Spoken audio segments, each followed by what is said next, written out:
but we still got us. Good thing you got me, That's right. because no one wants to see just you react to something. Damn straight. Nobody wants to see that. I don't want to see it. Uh, How you been, man? I miss you. Miss having you on the show. I've been, like just living the dream. Yeah. You got the Yeah, all the new reissues coming out, which is awesome. yeah. I've burned all my bridges though. Uh-oh. What do you mean? What happened? Really, to be honest with you, I have like the worst fan base on the planet. You'll see a lot of likes. You'll see a lot of likes on band pages. Unfortunately, likes don't equate to sales. So, Uh-oh. unfortunately for me, I've talked a lot of companies into doing shit for me, and then the monetary gain for them is not there. So, Oh, I kind of shot myself in the foot with that one. It's the whole strike while the iron's hot. So I sure. managed to get some stuff reissued that, I didn't think I would. I'm happy about that, but I definitely stopped short because it was my goal to get everything I had on vinyl. And like with Glory or Death, the guy took a hit last year. And that's not solely because of me, Hmm. but because of the lackluster sales from the shit that I did with him. It's like, he's like, yeah, it's not that he said like your sales suck, I'm not working with you again, but he took a hit and he's like, I'm scaling back greatly. And unfortunately, I'm not going to be able to do anything for you for a while. Oh man. So it's one of those things. I'm sorry It, to hear that. it sucks. It's just the way it is, but Yeah. I guess, getting the Volcana stuff on vinyl was, really important to me. And, but I thought for sure, man, that the There Will Be Blood reissue would do well just because, those things flip for, several years ago, I seen one go as high as $88 on eBay, Wow. and it's like Is that we what you're couldn't. paying? You're buying it to drive up the price? Yeah, no, like it's dumb. The dumb thing, we couldn't sell them for $8 a piece, and Oh people were man. flipping them for 88. The average, I think, was like around 30, 35. So I was like, okay, price gouging starting to go on. We can reissue this, and it Sure. should do well. And now I guess people are just going to buy the $30 copies. They want the original, I guess. Right, right. It's better, right? So much better. Well, that's disappointing. Infinitely so. Yeah, and that's just the way it is. Strings of disappointment, disappointment after disappointment. And it's tiring. I think I'm burnt out. I don't know. I never really knew what burnout was. Pretty sure I'm there. I'm pretty sure that's where Yeah. I am. Well, I appreciate you taking the time to do the listening. I Oh, not really a do. problem. Not a problem. I know Justin was excited that you were coming on board and because he wanted to hang out and we just never got a chance to do that, you Right. know. Yeah.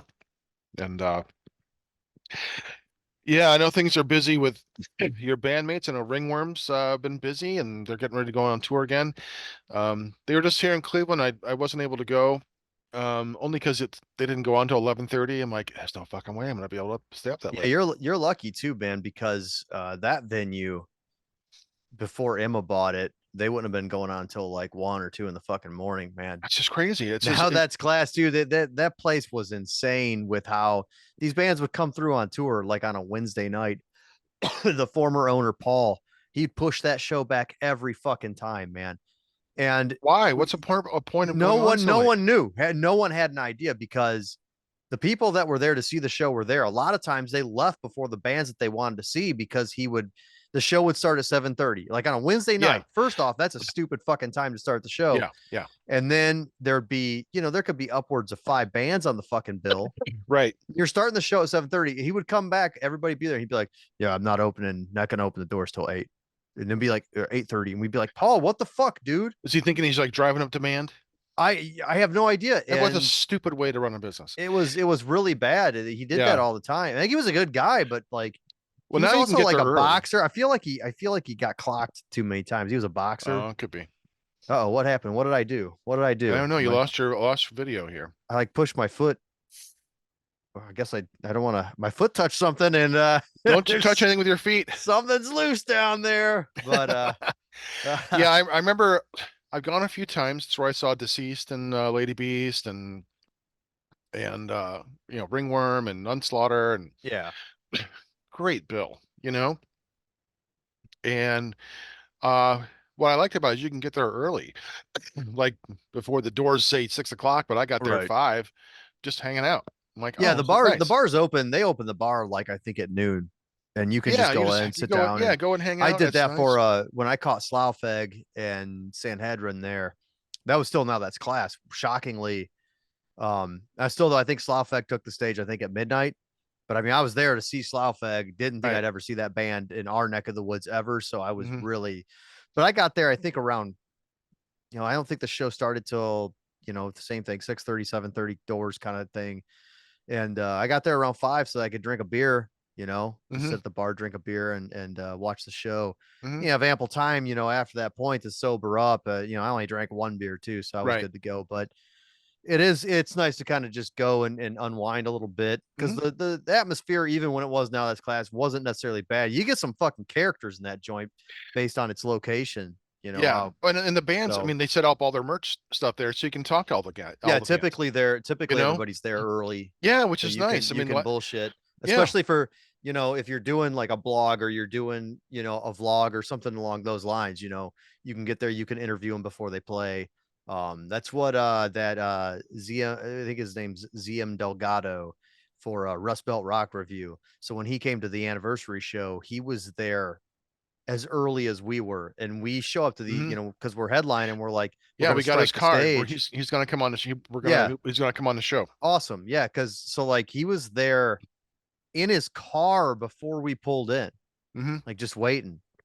And so he caught after we loaded everything in, he introduced himself, and then he's like, when you get a minute, and yeah, fuck yeah, me and Billy went out and did the interview with him, and then Nice. he reviewed the show. So it's like it's beneficial if you can get into a joint, early, and it's not like you're waiting outside until Yeah. doors.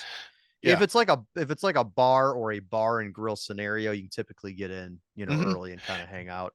Yeah. Now, are you going to see Deceased in Violence in April? Nah, probably not. Violence is basically a cover band now. That and really, yeah, I mean, Sean Killian's always been with them, right? yeah, he's the only one now. Oh, okay. Because Phil Demmel joined that bootleg Slayer that Kerry King formed, Okay. quit Violence to do that. To play 2 shows with Slayer? No, no, to play the shows with Oh, Kerry King. Oh, okay. Because Slayer's Kerry performing King's. for like 2 or 3 Yeah, shows. they're doing they're doing festival shows now. Yeah. So he quit Violence to do this thing with Kerry King, and now Kerry King's going to put it on the back burner to do the Slayer stuff. That's funny. It's sad, man, because Phil Demmel and Sean Killian were the only two original members in Violence. Oh, Because okay. what's his face from Machine Head? What the hell's that guy's name? He was the other guitarist. Okay. And then when he quit Violence, he formed Machine Head. He's only done Oh, Violence. Actually, I think Sean Killian quit Violence before him, and he was doing vocals for Violence and then started Machine Head. Uh, but what the hell is that hmm. guy's name? I can't remember his name, but yeah. So I don't know, man. You just a bunch of guys playing. I know Sean Killian's not what he used to be too. I know that. I mean, Mm. that it happens. I understand, Yeah, but I've seen them twice or just the once. I really like them. yeah, no, I s- Violence as a It band. completely blew me away. I had no idea who they were. This was at the big festival, Blades of Yeah, Steel yeah, out in no, Wisconsin. Violence are fucking great, dude. They've been a Amazing. God they're. almighty. I mean, yeah, so a lot of people didn't like Violence because of Sean Killian's vocals, which is precisely why like I like Bonded by Blood. Hmm. Those early Bonded by Blood releases, Jose sounds a lot like Sean Killian, but they are in that vein, Okay. but Violence riffs, man. It wasn't Phil Dillon, it was that other guy. I can't fucking think of his name. It's pissing me off so bad, and I'm resisting getting on the phone or Google searching because it's making me mad. I should know dude's name. It's okay. But I think him and Phil Demmel used to like do coke, and then Okay. they would do speed, and then they would practice arpeggios. Like, Okay. so Makes like that's sense. yeah. So like when you hear like world in a world and bodies on bodies and other things in and on other things, uh, you're like, oh yeah, I can hear the speed influence there. These guys played fucking fast. A lot of It is crazy fast. it's shits. But It is. a lot of the thrash in the late '80s had that vibe. It Yeah. was Well, they're because Bay Area Metallica, thrash. They're Bay yeah, Area thrash, right? Metallica. Like I read a thing that James Hetfield when they were doing the Black album. This is a joke to me, basically, but he was like, we made a decision to discard kind of discard thrash, Hmm. because we didn't want to keep having to try to outdo ourselves, by playing faster and playing more Hmm. complex. Hmm. No, when in reality, you got approached by the label and you were like, we want Bob Rock and we're going to do an arena rock record because we want to make $1 million. That's really what the reality was with that. But having said that, though, like, yes, all the late 80s thrash bands had the technicality, and it wasn't like tech thrash. It was just the technicality and the speed. Forbidden's another great example, man. If you listen to like Twisted Into Form, Hmm. like, dude, and I mean, fucking Cracked Brain, and you're talking Artillery's By Inheritance. The shit was Master of Puppets spawned like this entire subgenre of thrash, which was tech thrash, but not like the proggy stuff like when you get into like Watchtower and shit like that. But Okay. so like, yeah, man, those are the albums that really influenced me heavy, man. Like Annihilator started, the Alice in Hell, as you're talking, or so like Never Nevermore, I think was 1990, 1991. Yeah. Right. By Inheritance, I think was 87, 88, 89, somewhere in there. Cracked Brain again, late 80s. The Onslaught record with Steve Grimmett, Hmm. uh, In Search of Sanity. This shit was just technical, and those riffs were super fucking cool to me. I don't Those Yeah. albums are loathed by a lot of people. A lot of people didn't like Cracked Brain because Schmier wasn't on it. A lot of people, oh, the Force, that's the Onslaught record. No, fucking In Search of Sanity is the Onslaught record. They like the Force though because it's the whole metal trope of like, well, it's satanic and In Search of Sanity's not. Fuck off. The riffs are better on In Search of Sanity, and fucking Steve Grimmett's on vocals. You can't fuck with that fucking record. There you go. You can't fuck with that record. And this is one of the things I love about you so much, Vic. Your deep well of knowledge about all things metal goes goes into pockets that, you outshine Chop Top in your savantness.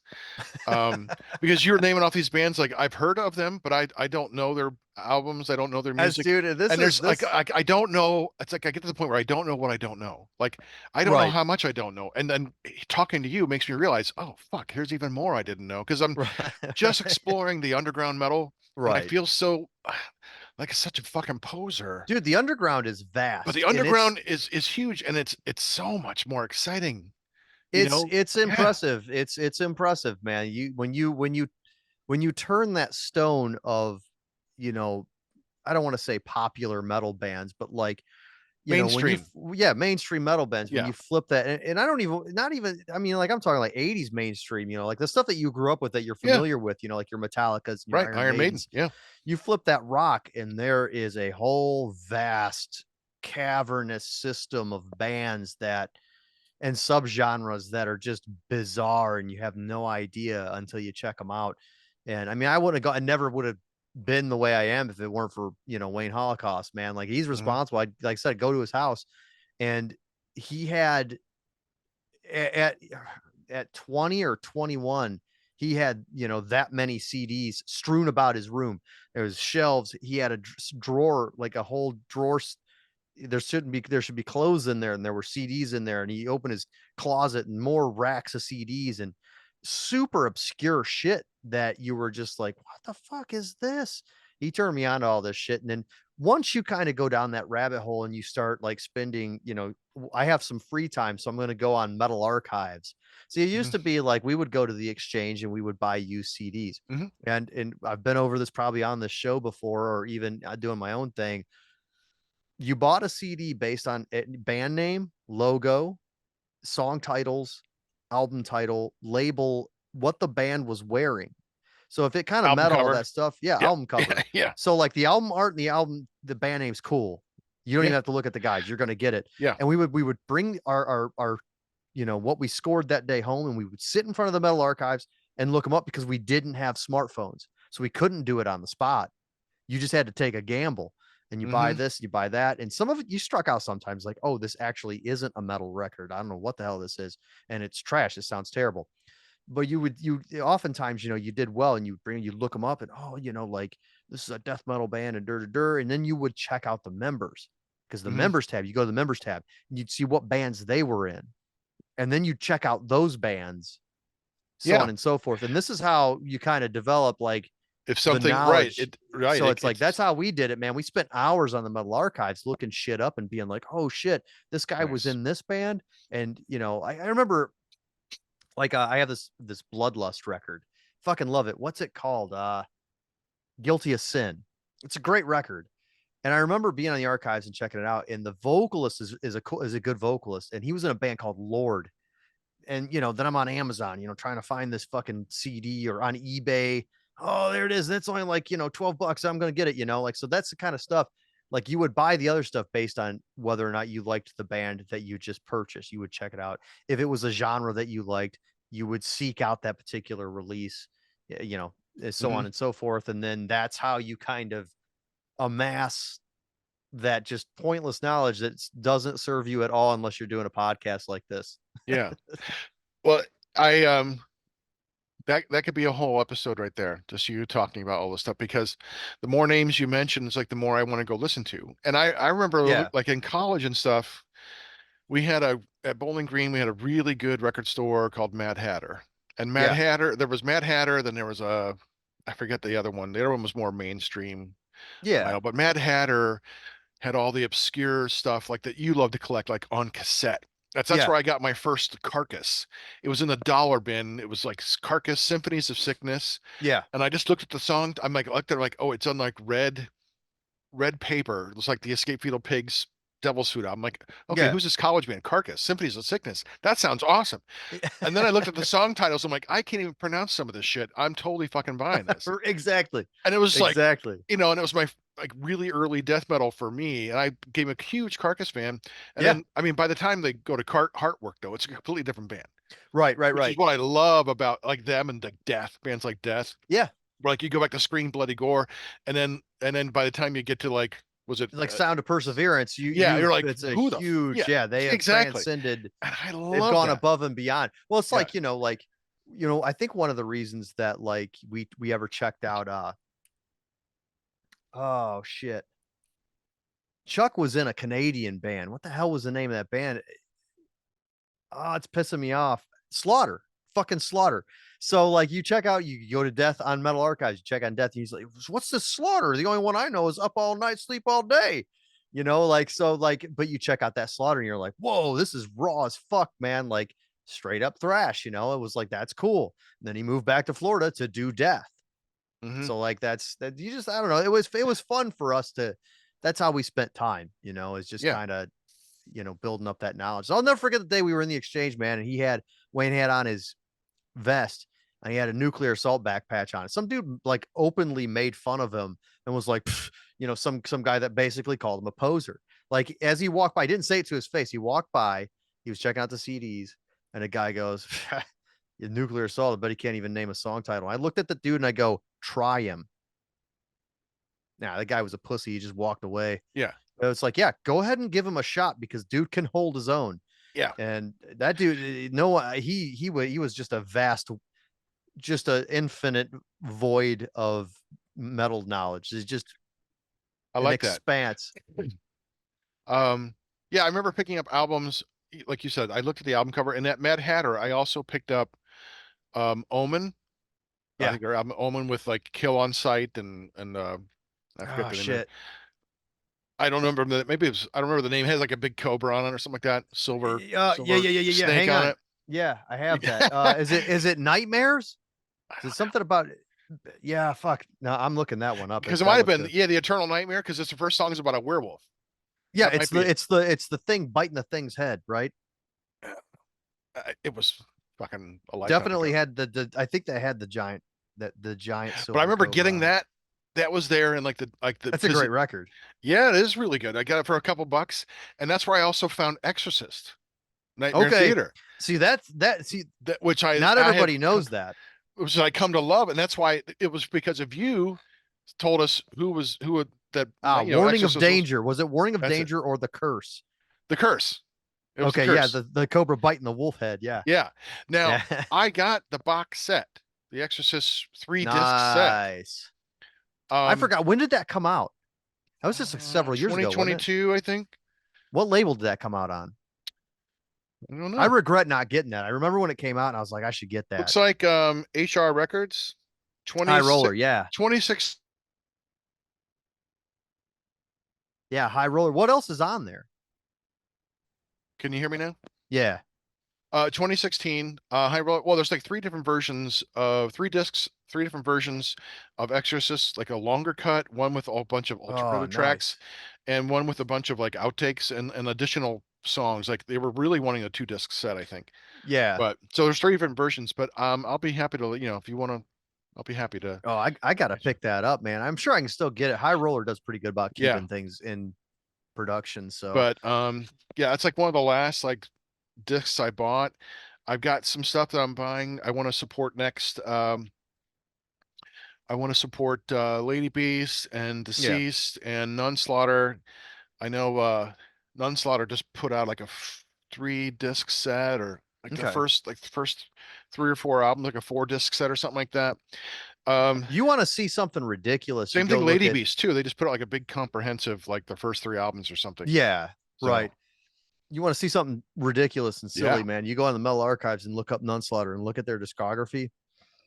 It's like, all kinds of signals. There's like 30 of oh them. my gosh, there's like 500 demos.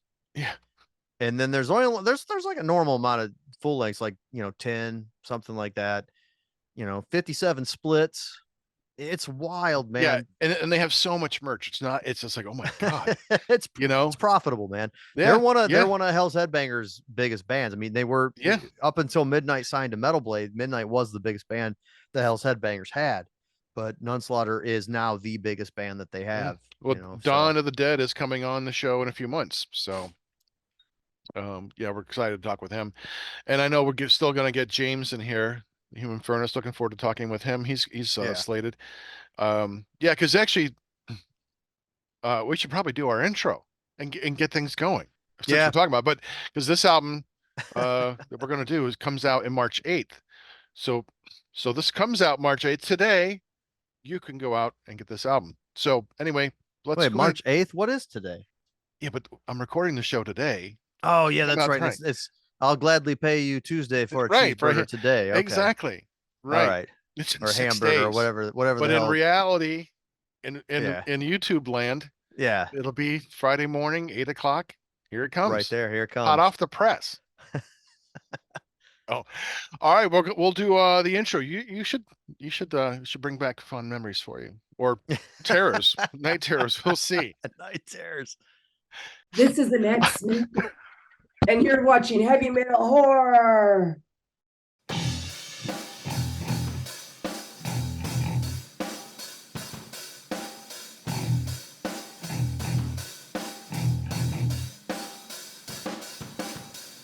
I am Montag, master of illusion. What goes up must come down, but not always.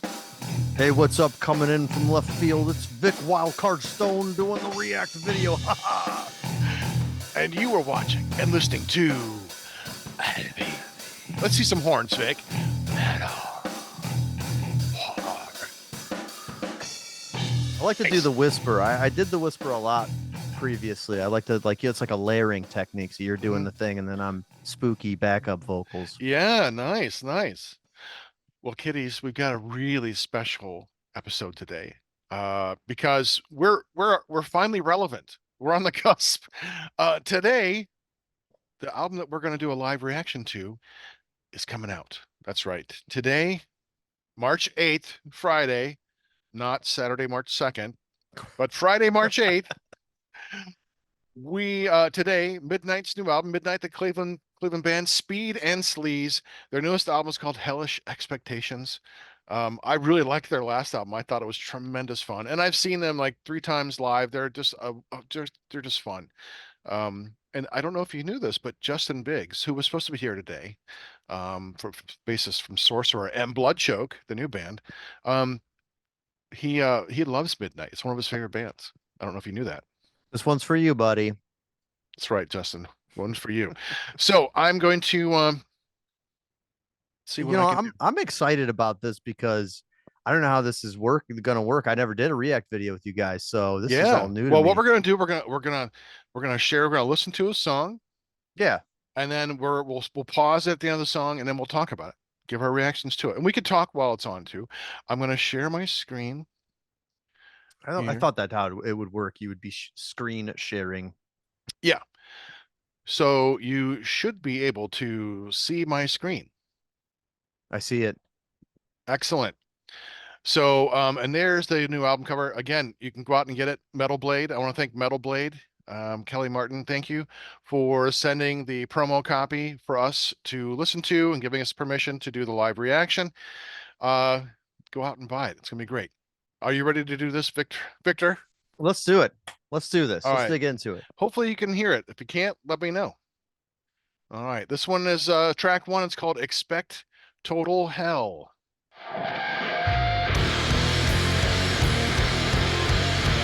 Hear that okay, man?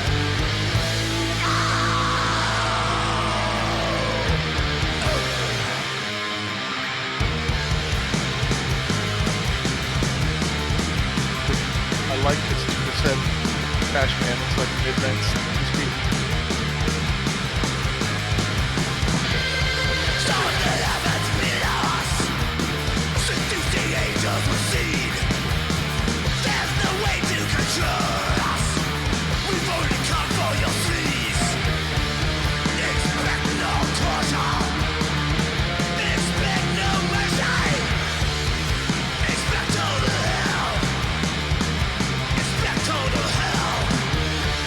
What you're gonna open your show, you know? It's a great mix.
The guitar player, don't you, Rick? The live guitarist. See, this is all Jamie. Half an hour. Right. Half an hour. Yeah, but or as the late Sandy Kruger used to call him, half an hour. Yeah. One-man band. Studio-wise, anyway.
All right.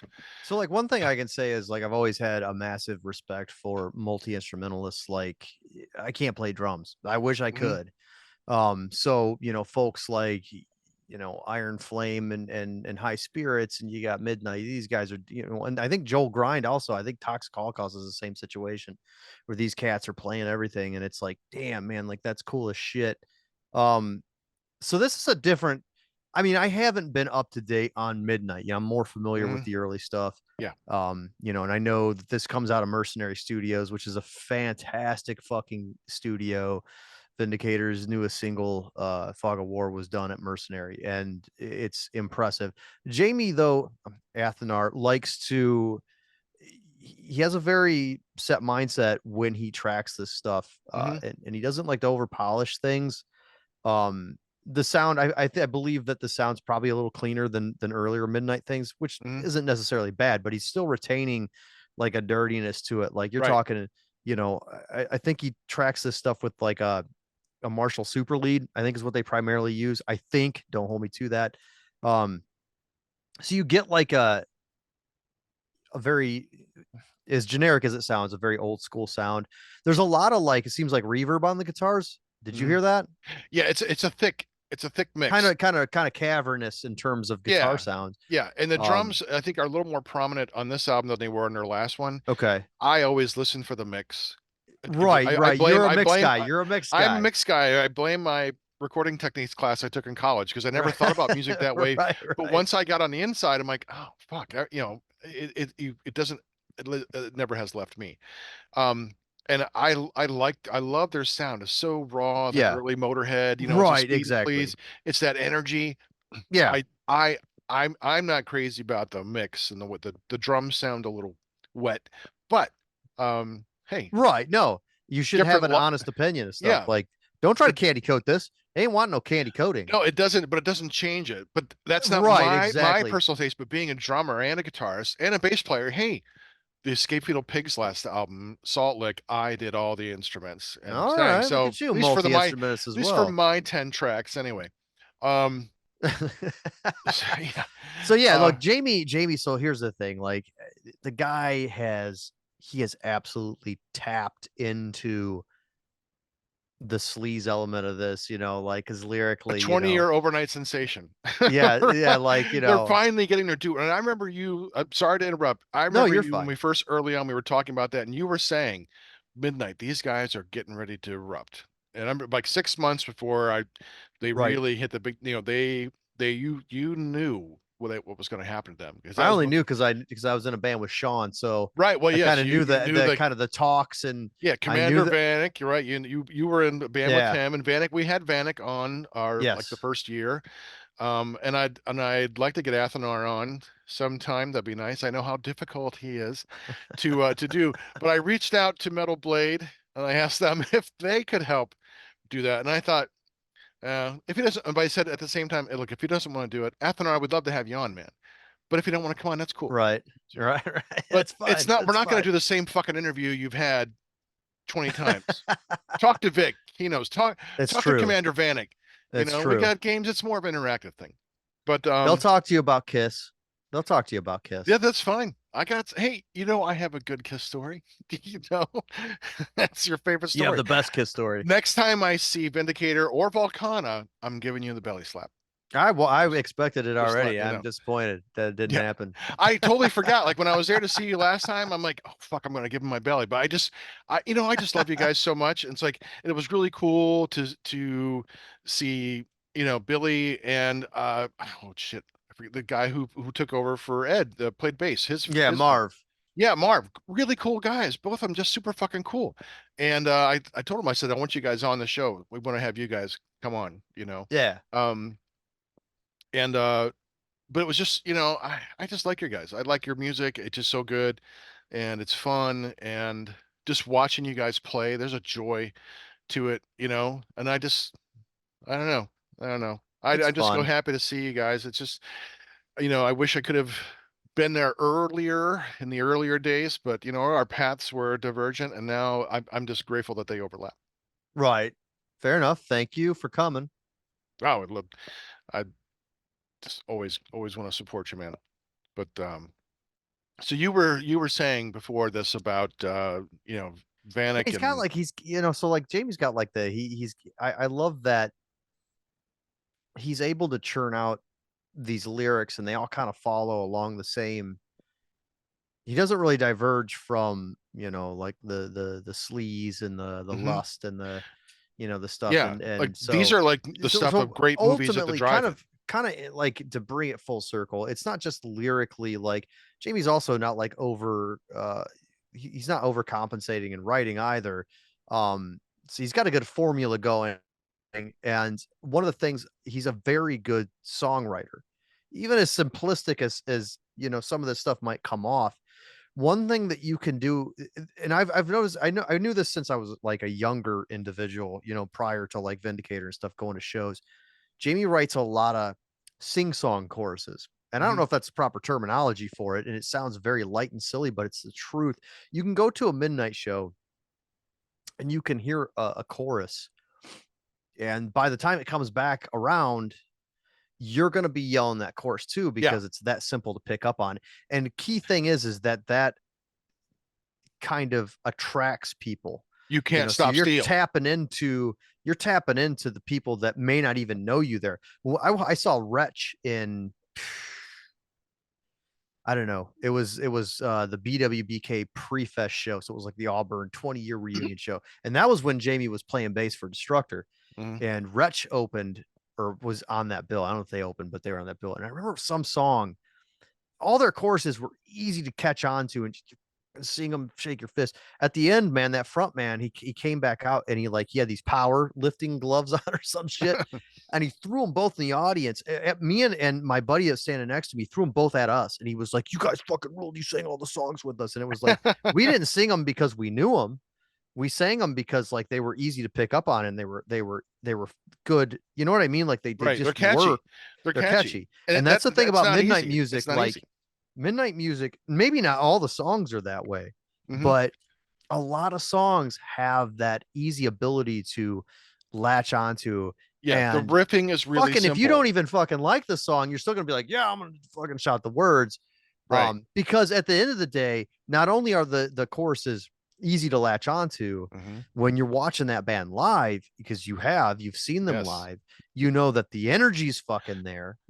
And It's then we got the energy, amazing. you got this chemistry because you got the energy and you've got the sing song choruses Yeah. that you can latch onto. Bam, complete package. Now all of a sudden you're a fan. So Mhm. sorry, that was a long thing. We can go to the next song. No, but it's cool, man. I had to get I that mean, out early. well, I mean, you know, I think the last time we were together was at Midnight's 20th anniversary party, Mhm. you know, the big show.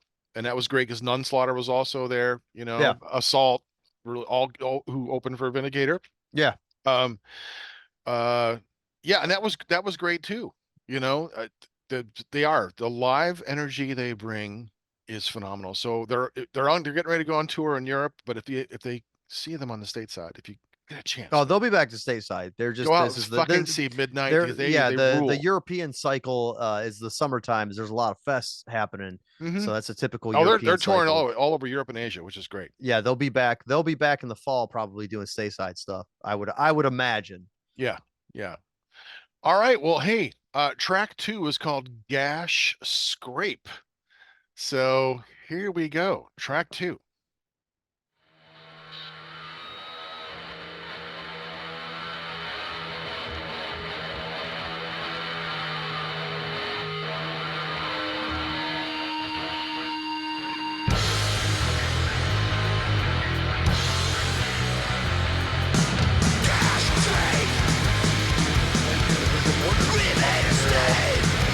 The third album.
Spoon out the larva.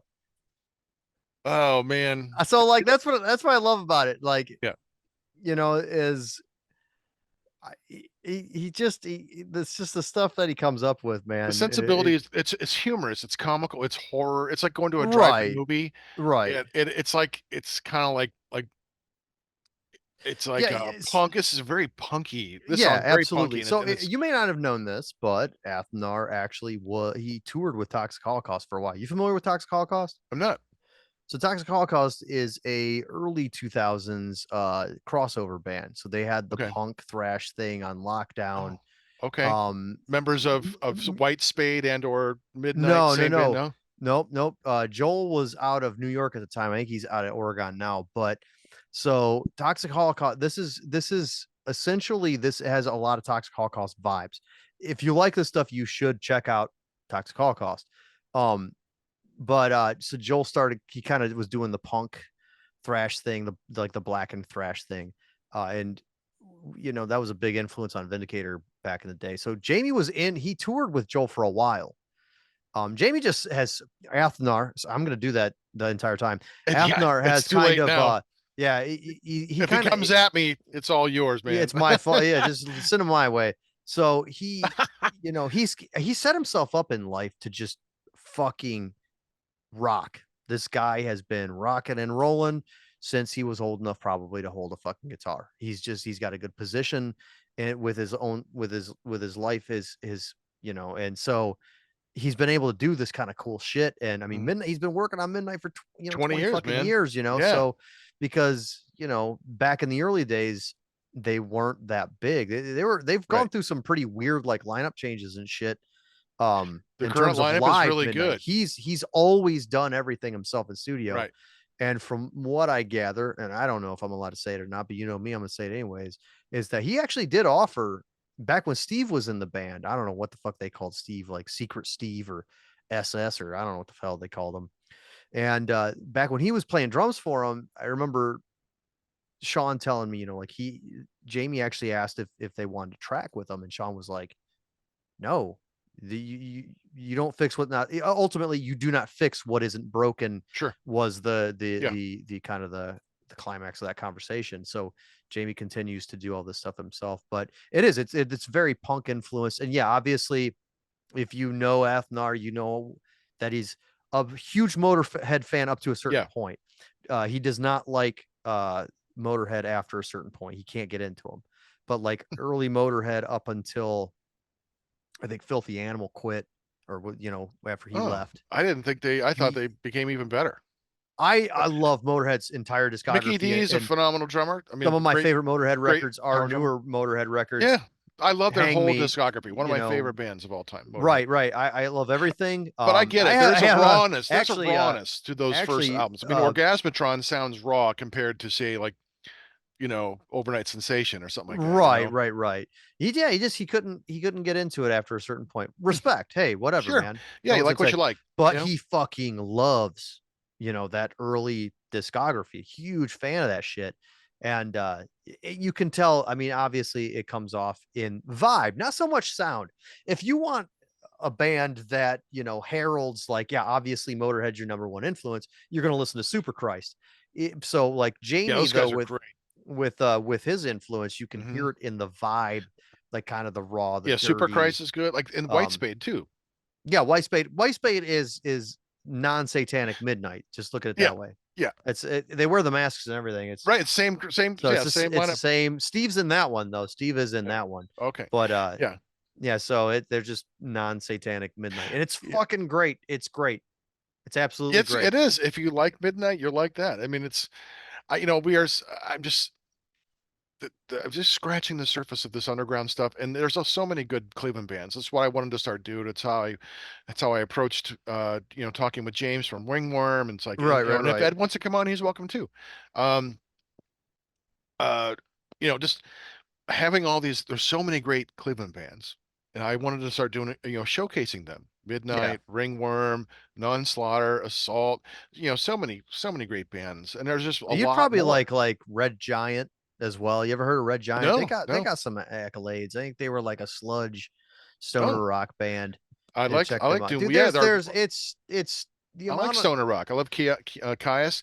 We just yeah, had Sons of Arrakis on, and that's stoner doom, all yeah. about Frank Herbert, all about Dune, the Dune books, which is Nice. All fucking right, all great. right, Yeah, they're all from right. Quebec, super nice guys.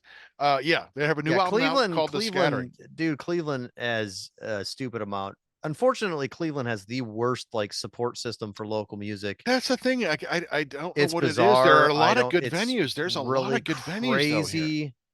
It makes me angry. So we'll get we won't talk about that right Yeah, now. well, it's unfortunate. We can. So yeah, like what I'm seeing here is can the folks watching, can they see your screen when you share it? Yeah, So that's recorded. Okay. So you yeah, can it's see all that recorded. like short and sweet. What's this album clocking in at? Because I can't see a total. Can you see a total? 25:31. All right. So when I was playing music and had a record contract, they told me anything under a half hour was not a full length. We had to deliver a half hour's worth of music Yeah. because it wasn't a full length. Clearly, they've been bending the rules on that because 25 minutes, that's an EP. Yeah. Guess not. Or that's a Dream Theater Maybe, song. well, maybe, you know, yeah, exactly. Maybe it's Metal Blade. Maybe Metal Blade has different. I thought it was an Sensibilities? industry standard. Yeah. I don't Sensibilities is know. a I good mean, it word for used to that. be like that's the one thing I liked about Iron Maiden when I first discovered them is that their albums tended to be longer than everyone else. Everyone else is doing like 38 minutes, and they're coming in at 46 or Right, 48. right. You know, Well, we're back to 50. the attention spans in 2024 are shorter than they've ever been. So there's another thing Well, Athnar is and it's doing a right. style of music too. These are this music Right. is not going to be doing 4 and 5 different time changes or tempo changes. Correct. You're not going to have 14 leads. You know, you're going to Correct. have simple riffs. It's going to Was it, hey, bash your face. wait, that's a good point. Was there a lead in that Oh, there were song? like little riffs, little tiny riffs, but not much. It was like Okay. little like accents, but not much. Accents, right, right. So no actual But you lead got section. you're averaging 2.5 minutes a song. I mean, Right. we're into like Ramones territory and the early Right. Motorhead territory. Yeah, exactly. No, I totally get it. All right. Well, I'm gonna that's here we go. Let's go back to the track 3. Yeah, let's hit up track 3. So I will say this. I've heard a little bit of a few of these tracks because obviously Metal Blade's running a pretty good campaign. So this stuff's turned up in my feed a couple times. I know I've heard a little bit of Nuclear Savior, which That was the second signal, and then FOAL was the first one.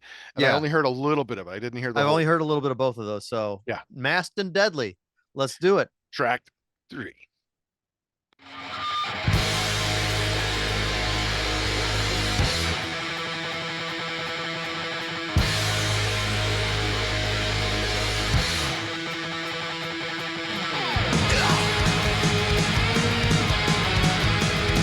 It's my favorite drum beat in metal. I fucking love that drum beat. That one, or where there's like a double kick.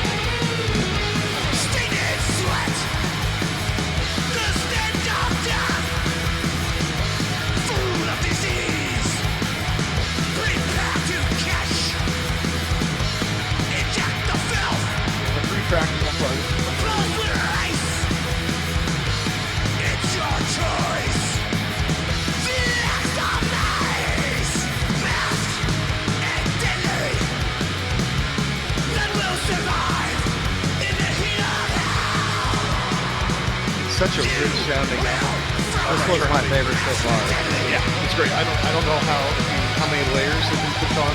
This is a sonically rich album.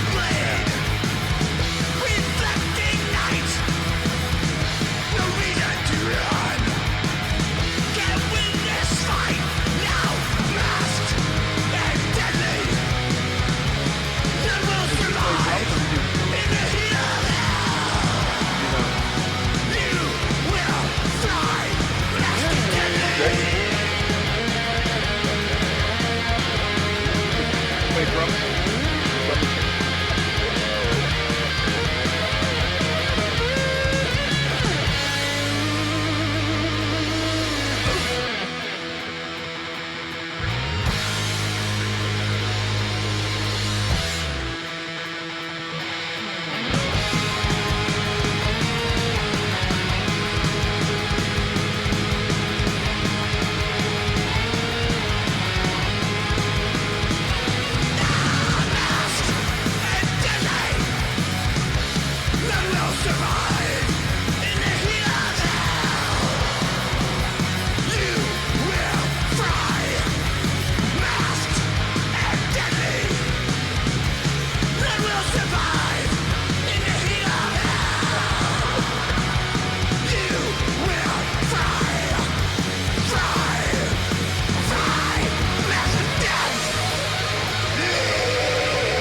That one's frying in the heat of hell, baby, like an egg, like some drumsticks. So that's my favorite one so far. Oh, it's so good.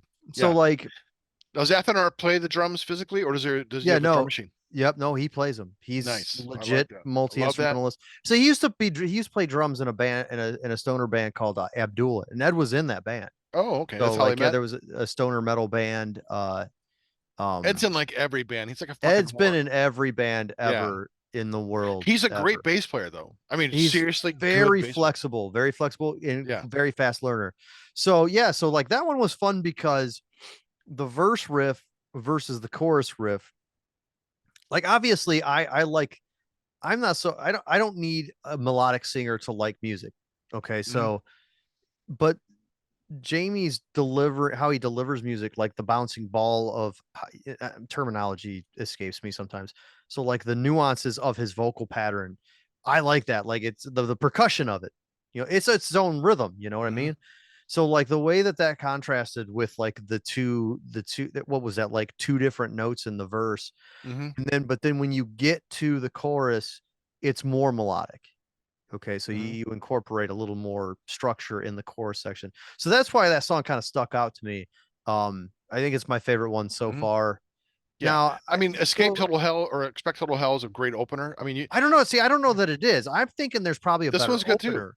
I think there's this. This would definitely wouldn't be an opener, but I feel like there was probably a better choice for opener, in my personal opinion. Mhm. I'm also not signed to Metal Blade and touring the world, so what the fuck do I know?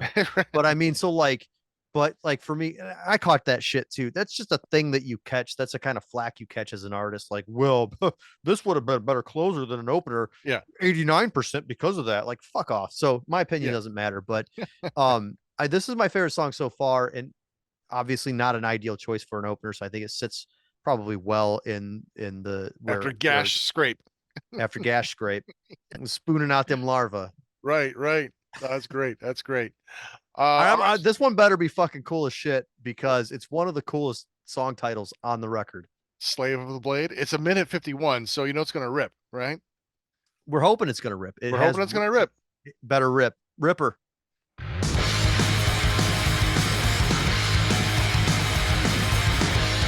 Okay.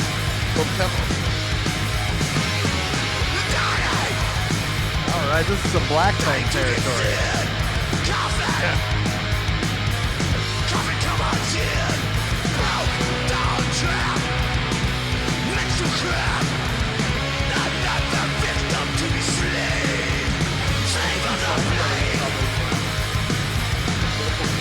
Better. All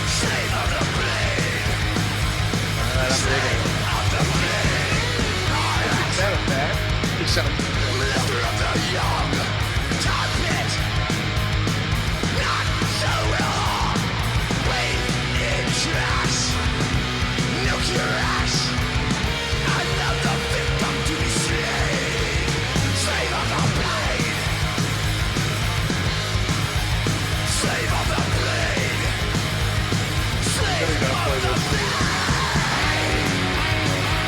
I like that he left enough room for a ripping solo at the minute point 51. Love it. Fucking love it. About 2 minutes. Yeah, that's like the whole note out.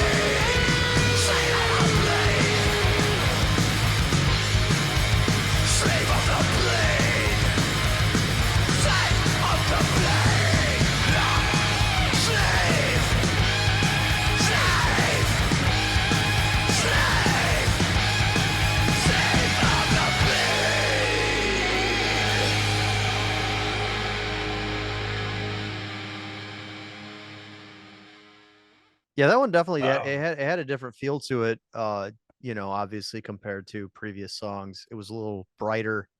You know what I mean? Like I don't know if Yeah. it major versus minor kind of mentality there. That was fun though. Mhm. That was fun. Yeah. I can dig it. I Yeah, the still tempo think change is nice. It's a kind of slows things down, but it's one of those like you could just kind of you're still gonna be a head bopper, so. Here's the you thing. know? Also, I don't know if they still do this, but I know they've done it in the past. I think this is a writing sensibility with Athnar as well. Is that these songs, they seem short and they seem simplistic, but one of the things that he's done in the past is that they've done different sets like every night sometimes, Hmm. like one of those kind of deals where they switch up the set list like every single night, and this kind of writing makes that possible, Yeah. you know and that makes it special for the fans because you can't look the set list up because you don't know what you're going to get. And Right. I don't know if he still does that, and probably Yeah. not in terms And of if he's doing his own thing, maybe, but if he's an opener on a bigger bill, he might stick to the set they're list probably gonna have a because of certain amount time of time. constraints, Right. right? They might But swip out because most of their songs are pretty close in time. They could swap right, out, but you right. don't want to fuck things up too much because if you're getting on a big bill, like Yeah, they like it's a precision. time because it's precision, right? You Yeah. gotta stop at a certain time. They're not gonna Right. fuck around. The stage crews will not fuck around with you trying to play longer if you're not the headliner. So Yeah. I think in headlining situations though, he will swap shit out, and it makes it very, very, very unique. Again, I don't know if he still does that, but I know they've done it in the past, just talking to Hmm. Sean. So But both the times I saw them, there were different set lists, although there were some carryovers, obviously, right, there's gonna be some Yeah, you're staples. gonna hit right. That's You every can't band. stop steel. You're just gonna, sex witchery. You're just gonna get there's there are kind of songs that you want to play Right. that you like playing that the people like hearing. But I think Precisely. if you're on tour, that's one way to kind of mix things up is to like have three or four songs that you swap out so that Yeah. everything's a little different. Unlike, Kiss, where it's like, here are this 18 or 19 or 20 songs, and The this same is where set you're list going to do the you can solo, look and it this up is where you're going to online. say Yeah, you this. can look it up Right. online. But also Yeah. in Kiss's defense though, that But was a show it's a because they show. had like, They like got to time the Ace Frehley's pyrotechnics. gonna blow the light in the ceiling, that Right. kind of shit. Everything So has to be timed, and I get yeah, it. everything's I'm timed perfectly. not knocking him for that. It's just I it's musically or like right, as a show, it's like on one end. It's a big production correct. where you're doing midnight, like fuck, every night's a different set list. That's you could never do that with a band like Kiss. And Right. it's not better or different. It's or not better or worse, just different. Right. Different way Yeah, to approach it. he definitely did a tour where Because he played they open for Merciful Fate. they've opened for Danzig, Merciful Fate. They get some pretty big gigs, but I think this was like them headlining tour, and they changed that set list every single night. It was like I think it was just a personal challenge. They played different songs every single night on that leg of the whatever they were Like doing. every night was all Every different night songs. had an entirely unique set list. Wow. And when Well, I say Jesus, entirely unique, I mean they did not double dip. well, how do you how many nights was this tour? It You got to wasn't run out. super long. I think it was like a 3 dates or something, but he still Oh, did okay. that. That's still impressive, man. That's yeah. And Because you're at the end, you're like learning like 36, 40 songs for 3 dates, man. yeah Like that's impressive. yeah. That's odd. That's great. This one, I'm looking forward to this one too. I want to know how this one sounds. What's it called? Dungeon Lust? Is that the next one? Dungeon Lust, track That's right 5. up that title's right up my alley. Yeah. All right. Because see, Dungeon. I'd say just a fun interjection. Black Fang had a song prior to this called Dungeon Thrust. No shit. Look it Ah, up. Who's stealing whose ideas? yeah. Where is my Black Fang album? I want to know. All right, here is Dungeon Lust.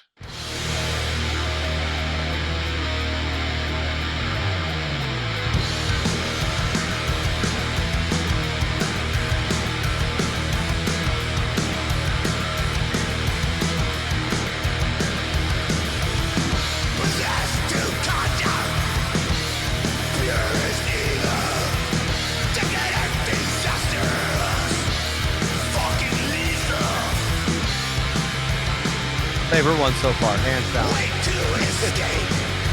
So fun, man. Every song is good. Fucking love this one's good. Real good. Yes, there it is. There it is, dude. I love Nice it. even reverb on his voice. This is the one. This is winning number one.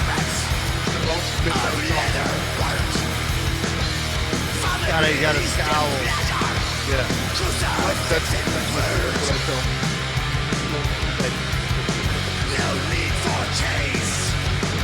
No need for change.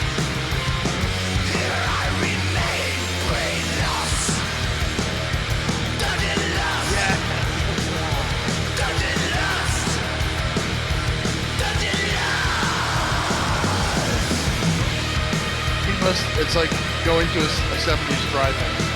You know, the worst exploitation. Yes. Beautiful. I love it. It is. I love it.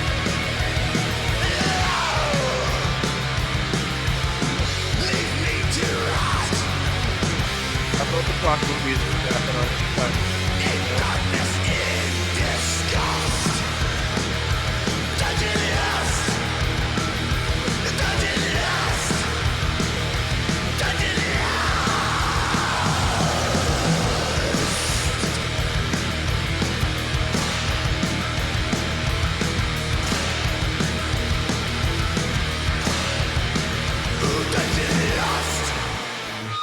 Best one, hands down. Hands down.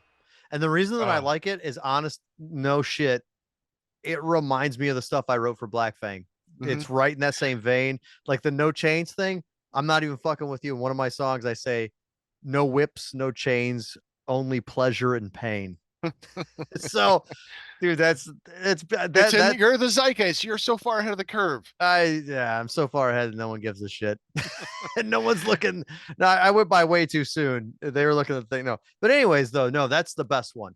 That's the best one that I've heard so far. Not, and again, not to downplay the rest The of the album record. just gets better. Like I want to make that clear. Like I definitely don't want to like downplay anything. Oh no. But that like one, the album that is one for getting me, better the more we listen to it. That's the way I look at it. It's simply that one for getting me. better. That one for me is taking the cake. That one's winning the It's gold tongue in medal cheek. right now.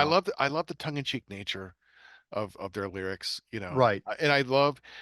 I mean, I love complicated prog rock. You know, I love Opeth Right. and Rod. I mean, but there is something so Dude, I absolutely just mind-bogglingly freeing it's the Kiss of like method. 3 fucking Yeah, chords, you right. know, It's and the- that's it's why the- AC/DC is so popular. It's like everyone wants to strum. And that's why Motorhead is so good, and the Ramones. Keep it simple, stupid. Yes, It's exactly. the Kiss method. It's Right. the Kiss method. Keep it simple, stupid, and simple doesn't mean bad because it's Exactly. fucking catchy. The Right. riffs are great, and are satisfying. You know, and you know what you're getting. There's no fucking trickery here. Look, you're getting a Midnight album, and it's gonna be a fucking-tastic listen. Right. The Midnight's fan base is not gonna falter on this one because it's right in line with what Yeah, they've this been is doing. good. This is And really so good. essentially, you're looking at a continuation. Athnar's never trying to reinvent the wheel here. He's got nothing to prove. He don't give a shit. He keeps writing this stuff. And that's what makes it so great. He's just doing what he wants to do. It's like, no, this is my fucking music. I'm going to do whatever I want. He has not changed since jumping from an indie label to a major label. The integrity is 100% with this guy. Yeah. Because last album was their first big one on Metal Blade, wasn't it? They had the second album. I think they had one before. One before that. Okay. Yeah. So it's. What was the last one? That was that Sex Witchery. Or I think there's one before that. Yeah. I think this is their third. This might be their third record on Metal Blade. Okay. You're gonna get corrected real bad in your comments if you don't. Yeah, it's not Sex Witchery. I just don't want to switch off of the. Well, I can. Yeah, I can. I don't. I can just pull it up. You got the Googles. No. I was just gonna look on my computer, man. It's on there. I just didn't want to do it while we were talking. Yeah, who cares? Okay. Yeah, we got time, right? Yeah. Yeah. Midnight's. It was Let There Be Witchery from 2022. That was the first one. Well, that's the one I was aware of. Well, there might be one before that. Yeah, there's one before that. So I know we actually did a that was like one of the first albums we got, and that's I'm like, oh, this is awesome. This is great. Really fun album. I think this might be a better album as a whole so far. Not that that's bad, but this is a solid album, and every track is like just adding to it. It's Rebirth and Blasphemy. Yeah, Rebirth and Blasphemy, I think, was the first one on Metal Blade. Okay. Yep. Yeah, that was their first one that they did. So this is the third Metal Blade release that they've done, which uh, They should be really happy. Metal it's Blade fucking should be great. happy. Yeah. Metal Blade is happy because also Metal Blade vied for Midnight for a while. Did You know, Athenar just want to how say would you Andy? like that? How would you like to just be that person that people are like, we need you, and you're just like, nah, you know, like what the fuck? So yeah, no, everybody got what they wanted, I think, in this situation, and look at the end of the day, like it or not, Midnight's a cash cow, so Metal Blade did well. And it only took 20 years to get here. So I mean, hard work and dedication, kids. yeah, fuck that. Don't listen to that. Don't kids, don't play music. Just collect it. Don't fucking That's think you can be in a band. It's fucking dumb. Start But- a podcast. That's how you get rich. Yeah. Look at me and my swag Yeah, so and my knockoff midnight hat. Because I would much rather get a hat than a shirt. I love shirts, but hats I'll wear all the time. You know. fair enough. Fair You know, enough. but there are so many bands because hats are expensive. But Yeah, I'd they love to are. see some hats. You know, I mean, compared to like paying $4 or $6 for a printed shirt, hats are like $15. I get it. You know? Right. Yeah, they're not fun to deal with. So, but I ended up having to go bootleg. You know, I had to buy Don't this admit shirt. that on here, man. Metal Blade's gonna come to your door. Well, if they make a hat, I'll buy it. Yeah, that's all I'm saying. It's Um, just make the man a hat, Metal Blade. Come Yeah. on. No, it was. It's not much to ask. I couldn't find one. There was nothing on their site. Everything was sold out, and I Yeah, didn't want to yeah. buy something from Yeah. eBay. So I just went on Etsy. I just midnight. I'm like, oh, because this is the legit patch. You can That's a buy the legit patch. Yeah. So, you didn't buy a boot. someone had to It's not buy a it. boot. It's not I a bought bootleg a per hand. se. I bought an artisanally made hat. How's that? Yeah, so the patch was purchased, Patch was purchased. officially licensed, and was sewn it's officially onto a licensed hat. and sewn onto a hat. That's different. You didn't go to Temu and buy a midnight hat. No. Or Hot Topic. Tima. How do you No. say it? Timu? Oh no! I never go on that site. No. You didn't go on No, Wish. it's a legit bought patch and that's artisanal, different. artisanally different. made hat. Yeah, that's different. That hat's made out of vegan friendly goat cheese. That's right. That's right. Right, like most of my brain. All right, the next track 6, clocking in at. Now this one's good. This All one's right. good. Yeah, I've not Best heard song title on the album. Nuclear Savior. It sounds like something a Vindicator would do. I wish we had. It's a great song title.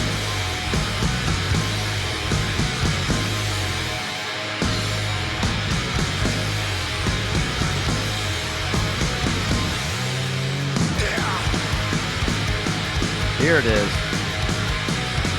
Here's the crowd riler.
get the nuclear bomb explosion. Yeah. Well, I dig it. So, like, of course, I'm partial to songs about nuclear destruction, which makes up several Vindicator, lyric Yeah. matters. So that's my second favorite song on the record, and I like it because it's a faster paced song. In this kind of music, I kind of want it to be fast. Yeah. Of course, again, lyrical subject was fun. That was good. What was it? You got quite a lot of solo Gift, action like too. what was it? Peace we rest. Is that what he said? Gift Honestly, of death. A gift of death be. is fantastic. Yeah, Gift of Death. Yeah. So that's probably my second favorite one. When those ads showed up in my newsfeed and that one was the song playing, I was like, oh, this is pretty cool. I purposely didn't listen to it because I was hoping that we would get this album, like Yeah. So to like, review. and dude, So I'm like, yeah. when I saw the ad, I only listened to like a second, like 5 seconds of it. Like I didn't sit there and watch the whole thing because I don't. It's not how I consume music. Yeah. Like if you send me a YouTube link for a band, I'm not gonna listen to it because that's not how I consume music. So like if I'm checking out something, so you want to consume a new band? How do you do that? I buy the fucking release Oh, on I see. CD or vinyl. Okay, Or so I you throw it won't on the listen to it grill and I first? cook it medium rare. I see. And Do you want to go to YouTube and like listen to an album? Then if you No, like I it, go don't. buy I don't it? like that. I don't like that. So on a couple Oh, times, okay. there's been a few times where, like in the case of like Orc from Michigan, I think they're from Lansing. That was a sponsored ad. I actually went on as one of the guys in Black Fang and did my classic like Black Fang thing. I used to do this. I thought it would draw attention to the page. So I would go like I'd get these ads and I would switch to Black Fang, and then all I would say was "get bite" because that's all Carrick Black would say. He talked about getting bite all the time, just get bite all in caps. And after I did that, I was like, I kind of like the artwork for this band. The name's cool, so I went and I actually checked them out on Bandcamp, and I was like, holy shit, your singer sounds like Chris Cornell and you're playing fucking sludge, and I'm gonna buy your vinyl. So that's typically when I listen to a band, I want to buy it. I don't want to. If I see you live, that's what I did with Argus, man. When Argus played Wars of Metal, like, oh, dude, 3 minutes into their set, I ran over to the merch booth because Sarah was working there because they had a central merch booth for all the bands, and Vindicator had played, so our merch was there. I ran up to her and I was like, buy everything that they have right now, get it all. And it just, dude, it was so fucking good. Actually, Marshall did the same thing. I think we might have done it simultaneously. We're like, you gotta get everything. So typically though, like I don't, like, oh yeah, the new album's out on Spotify. Yeah. I don't like to check it out before I like buy checking it. it out. Well, in the old days, you couldn't check it out. So you had to buy it to check it out. Now or there was radio. I've adapted to, like back at my other previous media player, I would be playing something. It would offer me a suggestion, like because you listen to this. Yeah. So okay, fair enough. And that's how I found Opeth. Yeah. No, like, that's how I the found fuck are these Death guys? Breath. When I found Death Breath, it was through Pandora. I don't remember what station I was listening to on Pandora radio. And this was just before I got into Spotify. But like, I used to put Pandora on the radio stations. I was listening to, I don't know, Motorhead or some fucking radio station. And Death Breath came on doing a Bathory cover. And I was like, this is fucking good. And I got everything that they had at the time. I went to Amazon. And I'm like, yep, buying it now. So I shouldn't say it's just like when somebody like sends me like a YouTube link or a spot, go check this band out. I'm just like, do I have to check it out? Because I'm kind of not feeling like checking it out. So I don't even know. It's good I'm to know. not sure how we got here. I don't know how we got here, but that's a fact about me. I think some people, under the idea is like, if I send you a song, if you like the song, you'll want to check the band out, and it's just an invitation. It's just like a taster, and I get that. And so I like the fact that I can listen to something with YouTube, or I'll get something across, like I never would have listened to Capra had I not gotten the blurb from the label saying, hey, here's Capra. Oh yeah, and then check them out. This is sort of a different situation too, because this is kind of part of the podcast. It's live, it's well-being, it's livelihood. Live reacts are a big deal. And so obviously, you get the stuff, and in your case, you're not going to listen to it until filming, because you hear it once, that's not a live That's react. not live, right? You're not going to have the same. There are Exactly. moments I've put records on and you're listening and you're like, whoa. And Yeah. that's what everybody wants. And Right. We want the honest reaction. they We're want the giving it honest to you. reaction. So, You know, and when you hear it again, you're prepared for it. You're like, this is a great part. No one wants that. No one, people want to see you Yeah, like freak out, like you fucking throw your stuff and yeah, throw your drink that's all what I over the love place. about That's watching reaction videos from people who normally don't like or listen to the bands I listen to. Like right. to see like, see them blown away. It's a very emotional thing. It's like, Yeah. oh, it's because you are experiencing that joy for the first time, and For the first time. and you get to relive it. So Yeah. it's kind of wonderful. And then when they pick up on things that you appreciate, like, oh, someone new, likes it. Someone else gets it. Yeah. Yeah, no, it's wonderful. So, but we should probably get back to midnight. Yeah. Let's get back to midnight. This one is called "Deliver Us to the Devil." You know that Deliver us to Devil. Devil. Oh, deliver us to devil. No, it's Devil. It's Devil. come on. We are devil. All right, deliver us to devil. All right, this is a tempo. This is a good pace.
Saying the devil.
Oh, deliver us to devil. So the fastest song so far. I Sorry. fucking love that guitar tone.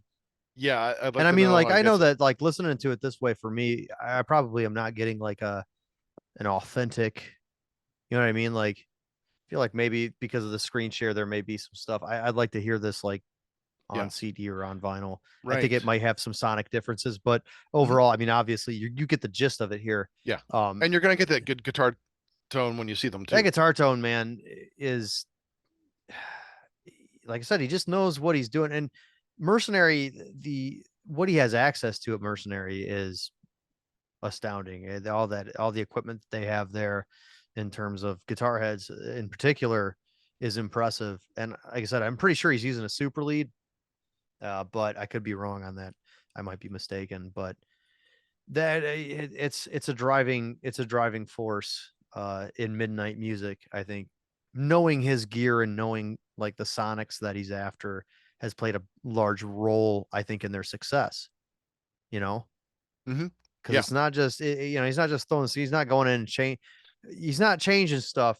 Certainly isn't changing what's not the theme. Don't fix was not No, broken. it's just here it is. Here's what I do. And This is the settings I want in this head. This is the head that I use. Put the right. mic here. Run it through this. Let's do this. Yeah. Let's make it big and Let's make rock loud and roll. Let's make and rock and raw roll. and honest as possible. That's Exactly. why it doesn't sound, it is produced well. It's a good sounding record. Right. And you're looking at stuff. But it doesn't sound overly polished. It's not over polished. There's no the fucking gear, Bob like I Rock said, there here. again, I know the gear that they use. It's fucking fantastic. It's nothing to shake a stick at. But you're not getting like super well, that's too dirty right there. Or that note might not be perfect, or I might not be in perfect time with X, Y, or Z. It doesn't matter. Because he definitely this is the theme of Midnight, is the Motorhead vibe of it doesn't have to be perfect.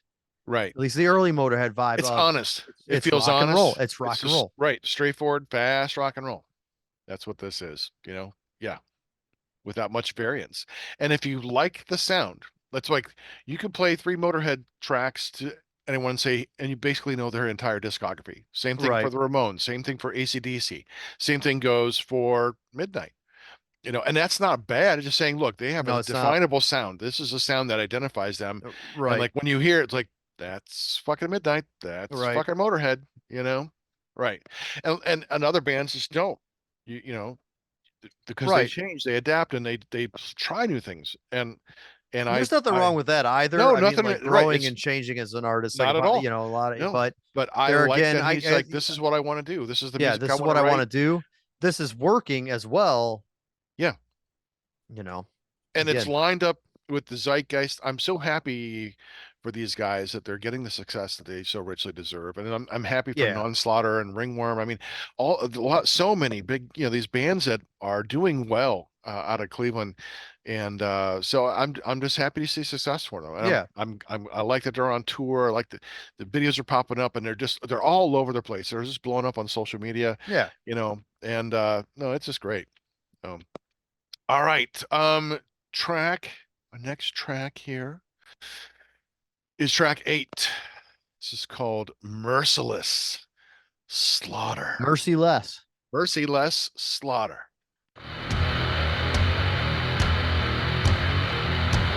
Big toms. I like them big toms. Yeah.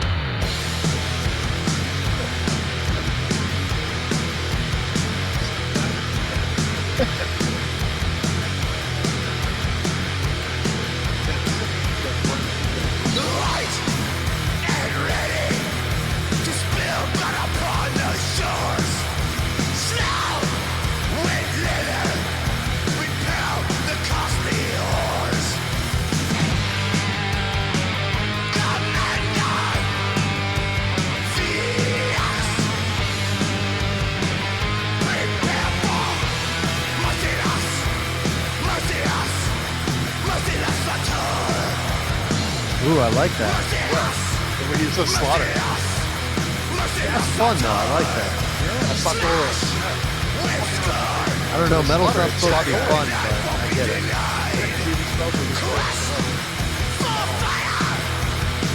Quest for Fire.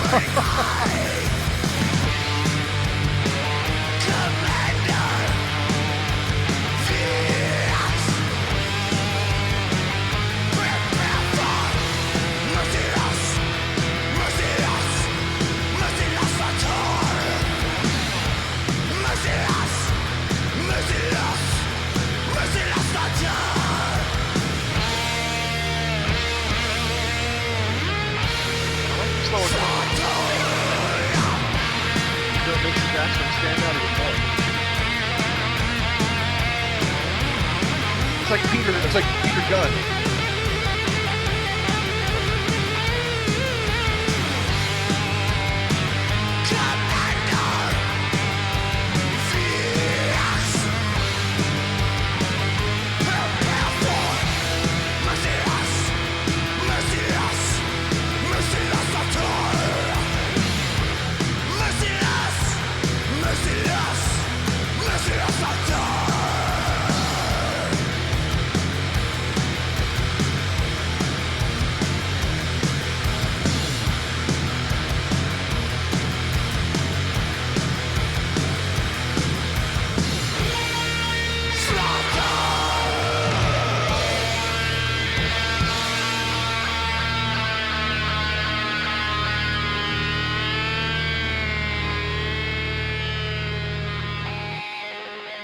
Second favorite song, just behind Dungeon Lust. Really? I liked the drive of that one. Again, it's got Mhm. that same vibe. It's that real And sleazy kind of bass. it's a rhythm driving, it's melody. just driving simplicity. It's Yeah. super simple. I like how he says merciless slaughter, and it's all spelled wrong. I like that too. Yeah. That's the fun shit about metal. Yes. Sorry if you don't think It's metal's fun. Metal's that's the fucking tongue-in-cheek fun. nature. It's like, Yeah, look, so man, I dig that. I'm don't take digging. yourself so fucking seriously. Let's have Yeah, some fun. I'm digging that one, man. That's the second. So like it's for me, it's Dungeon Lust, Merciless Slaughter, and the Nuclear Savior so far All right. as the top three favorite tracks for me. Nice, nice. Um, yeah, it's just so far everything's been great. I like that there's a couple different tempo tracks on the album, but the consistency remains as far as like Right, the great the simple riffs, the lyrical content. right, It's all tongue firmly pressed in cheek, horror, sleaze, exploitation, you know, satanic stuff. It's like right, everything you come to expect from a Midnight album, and right. they're delivering it. So, all right, this track 9 I'm almost getting a play off a hee haw here. Triple D. Doom, death, despair. There's that song, No, that's Doom design. and Oh yeah, yeah, yeah. agony over me. Oh, right. Doom, despair, and agony over me. That was my gut reaction. Like, oh, it's fucking hee haw. I'm waiting to hear doom, despair, and agony on me. Yeah. So Maybe it's a that's cover and they just changed the that'd name. be awesome. I'd love to see them cover Buck Owens' song. That would be really cool. That's my next guitar. I'm getting the Buck Owens red, white, and Yeah, blue, man. Yeah. perfect. Yeah. All right. Well, here's Doom, Death, Desire.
Triple D. Wow. Yeah. Desire for Doom. Yeah. That was great. Did I lose my camera here? No, you're good. Oh, okay. I clicked on the button here. There we go. No, that was fun. That was a really fun song. I love that Doom, Death, Desire, Desire for Doom. I'm like, oh, that's great. Yeah, that's That fun. I like to, again, lyrically, it's fun. He's done a great job penning this stuff. Uh, and it's, track to track, album to album, ultra consistent, holds mhm. up. Yeah. like I said before, he's not reinventing the wheel because it's a pretty fucking great wheel, you know. Right. Yeah. And Again, but it still sounds don't fresh. fix what's not Yeah, broken. but it doesn't sound repetitive in a bad way.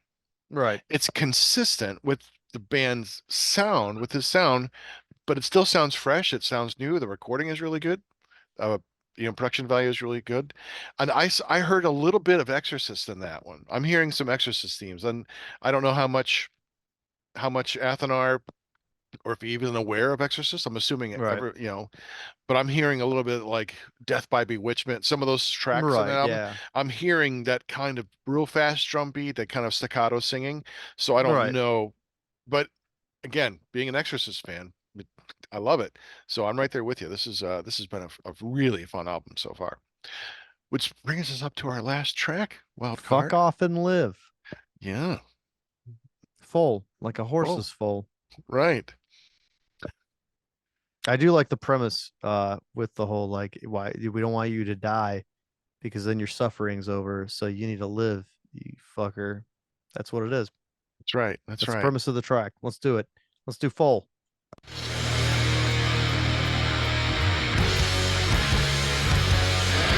Oh yeah. All right, this is the best song on the album.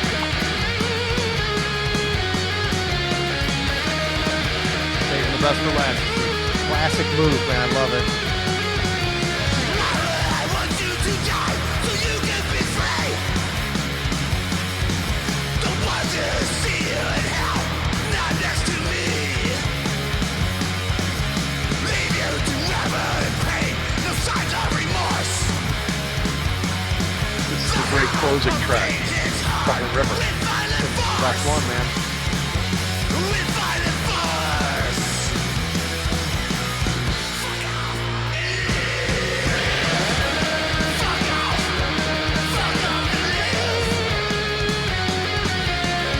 That's it. That's the one.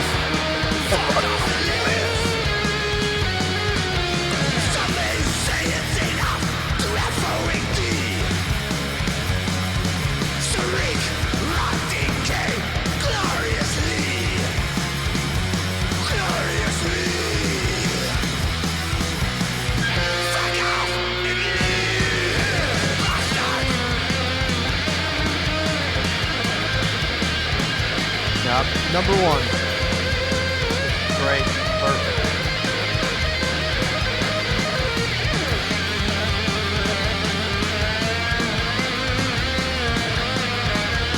You can see them playing this right now. They're envisioning what they look like. Oh yeah. Yeah. This whole album's fucking great. Fuck off and live. Fuck off. Fuck off and live. Fuck off. Fuck off and live. Don't waste your time to pray for terminal grief. Your body is fast, now your spirit never released. Climb on your knees to the grave and hope it's the end. The Reaper denies all pleas for your soul to rest. No rest. No rest. No rest from the Reaper. Fuck off and live. That's it.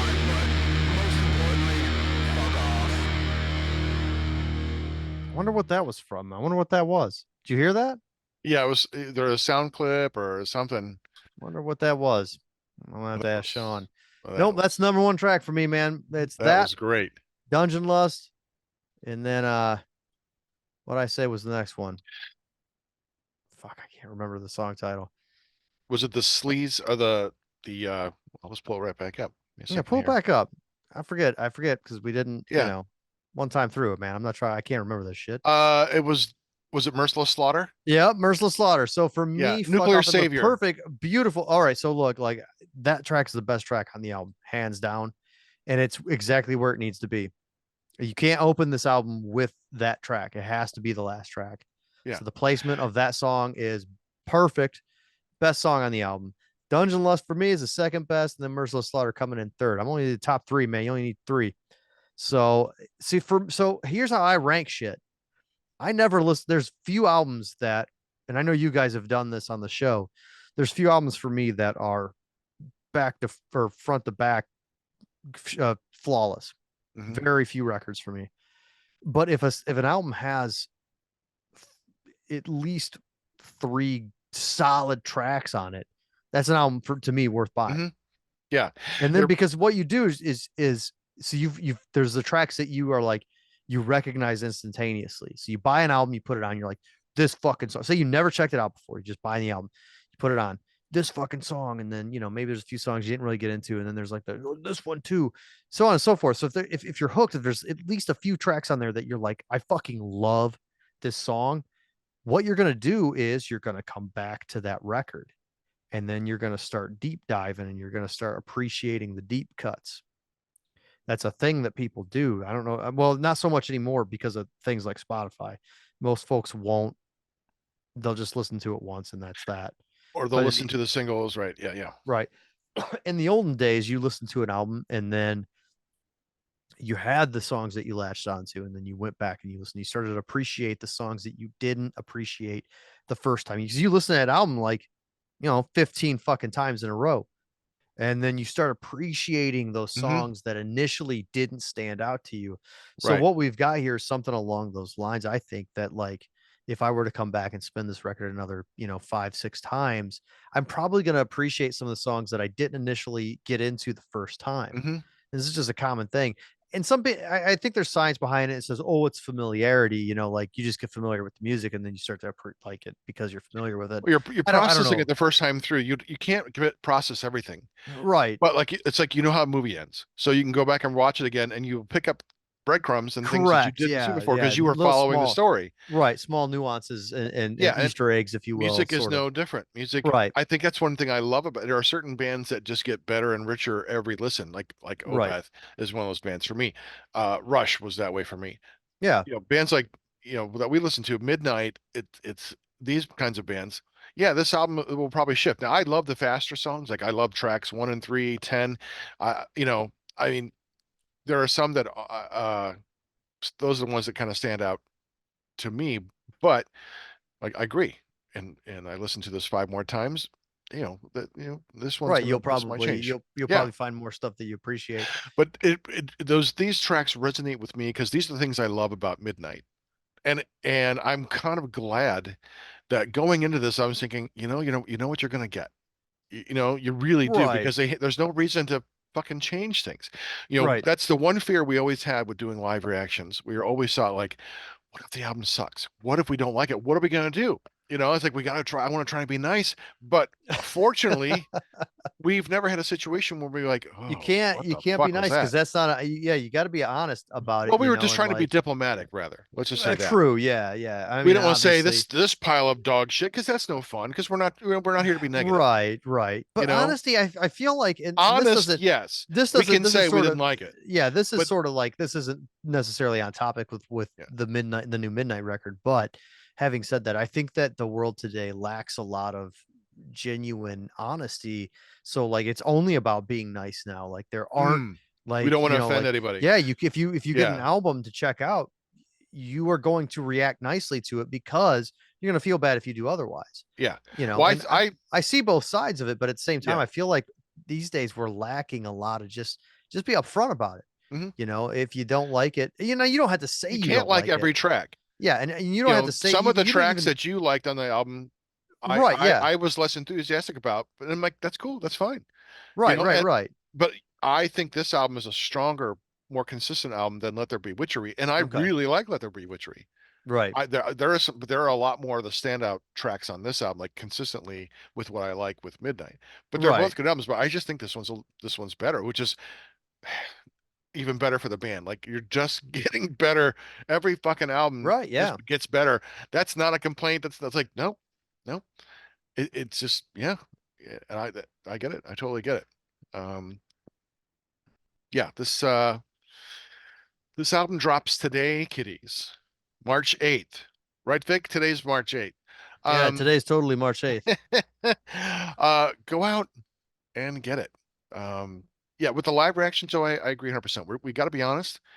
And fortunately, we've had every album that we've listened to has been a really good album. That's good. And and in the last year, this is a problem that I'm grateful for.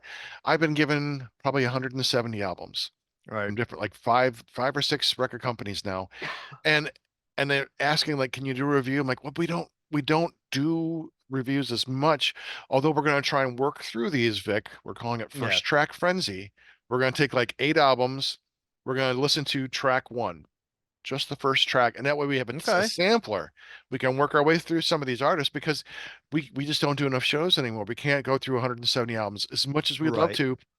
Unfortunately, we can't. But this one came out at a fortuitous time, and we always want to support our local bands. Right. But yeah, it's on us, But fortunately, we haven't had any problems so far. Everything we've done has been tremendous. So Yeah. yeah. But well, before we go though, Vic, you might want to tell people a little bit more about what's going on with you and like the status of where they can get the Vindicator and Volcana, all these other good things. I mean, I can. It's a live reaction video, though. I feel like I'm intruding, but I mean, I guess You're just for me. you're part of the family, and like we have supported you. We've promoted your music as well, but we're here. I mean, you're here. Tell people. I'm glad that you came back for a nice bring the family back. Yeah, People want to know Vindicator and Volcana. I love that's Volcana. it's been a Vindicators, minute. yeah. So I'm excited because you're doing a lot of reprint or represses or Yeah. colored vinyl and things like that, which is And pretty we had a good exciting. we had a good run there again with Glory or Death reissuing, the Volcana stuff, all of it, except for Line Among Jackals isn't on any of that stuff. But it was a pleasure being able to work with that label. So the Volcana full length in both 2018, I think, and 2020's EPs got reissued to vinyl, and lots of color varieties. If you buy them from us, we kind of try to break the colors up. If you buy them from Glory or Death, you're going to get a grab bag, so you just kind of get what you get. You don't throw a fit. It's kind of like surprise. But also, though, working with Glory or Death gave us access to Wax Mage, who works out of Cleveland's own Gotta Groove Records pressing plant. So we were able to get some really cool variants through Nebula editions, they call them, and Wax Mage exclusive pressings, which are hyper unique. In fact, those things sell out every time. It doesn't even matter what band it is. So like both of Volcana's Wax Mage pressings sold out, as well as Vindicator's Wax Mage pressing. But Vindicator's There Will Be Blood also got reissued on vinyl through Glory or Death. You can buy all these records from the band camps, volcanametal.bandcamp.com or vindicator.bandcamp.com. You can also buy these things still from Glory or Death themselves. If you're looking at other Glory or Death releases, they've done a lot recently to kind of just get their distribution out there. So they're getting a lot of trade. They're working with a lot of labels from overseas and such. There's a lot of really crazy underground unique bands and records available through Glory or Death right now, in their sister label Wet Records. Also, though, There Will Be Blood got reissued on cassette. You can get that from us at our Bandcamp if you're a cassette person. Vindicator.bandcamp.com again. And also got reissued on double disc CD. So there's a whole bonus disc of demos and things such as that, some live tracks and such on there, from around 2008. You can get that from us again, vindicator.bandcamp.com, or you can get that from Rocks Records at rocksrecords.com if you're looking at some other titles that No Life Till Metal or Rocks has. It's always good to kind of bundle those up. But that's that for reissues. So if you're interested in any of those, check them out. They all sound great. Those 3 records sound great on vinyl in particular. Yeah, I've never heard it on vinyl. I wouldn't mind. Yeah, There Will Be I don't Blood. have anything to play them on. Fair enough. Fair enough. I'm a digital guy right now. I'm in the digital. Yeah, I don't have any absolutely. vinyl left.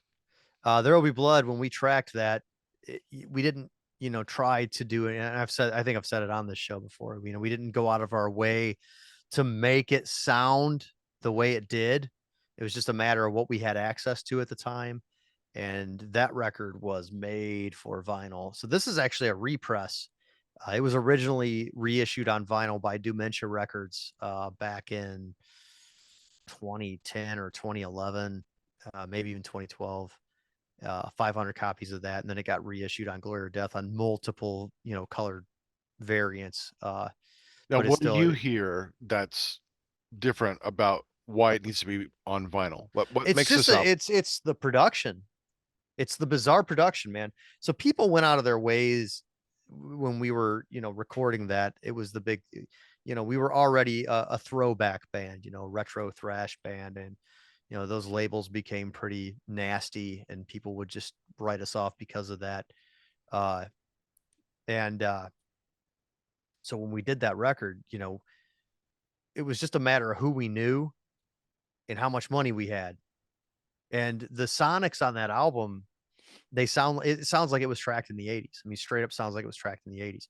We didn't like do that on purpose. We used Mhm. real amps and microphones. We weren't using plugins or anything like that. Everything's, tracked through an amplifier, through a microphone, Way our it should drums. be, you know? Like, yeah, it's not, we didn't retract that or anything. And it sounds like it does. And again, it just sounds like an old 80s album. And because it's kind of so like dynamically or sonically speaking, it's kind of thin. And it's Mhm, certainly we didn't adhere to the soundness wars. I don't know if you're mhm. familiar with that. You need to look that Yeah, up if you're yeah. so like when you put There Will Be Blood, when you rip those, those songs and throw them into any DAW, you're gonna see peaks and valleys. When you rip modern music and you throw it into a DAW, it's a solid line Mhm. on account of mastering. So when we mixed and mastered that, the mix itself was, quiet and, lots of it's dynamically rich because we didn't crank the master. I had that mastered in Oberlin by Thomas Bethel at Acoustic Music, and he also like understood nuances like with space between songs. He was the first Mhm, one to teach me about that. Like you can't just put a second space between every song. Songs need to breathe. Sometimes you need longer space between mhm. songs of just nothing. He was the first one to teach me that. So, he sat down and he spaced those songs out what sounded right to him, having been an audio engineer for like, I don't know, at the time, by 30 or 40 years. And Gotta trust his ear, man. yeah, and it we mastered it, and it sounds like an album, like a forgotten gem.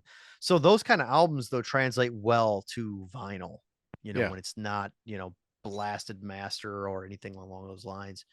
And so that particular record works very well on vinyl. And Volcana does too, just because of the dynamics of the songwriting, I think, yeah, you the know. music lends itself to that. Yeah. Yeah, so Yeah. I'm more of a fan of Volcana. Not that I'm not a fan of Vindicator. yeah, no, that's It's just fine. Vindicator thrash. It's great thrash.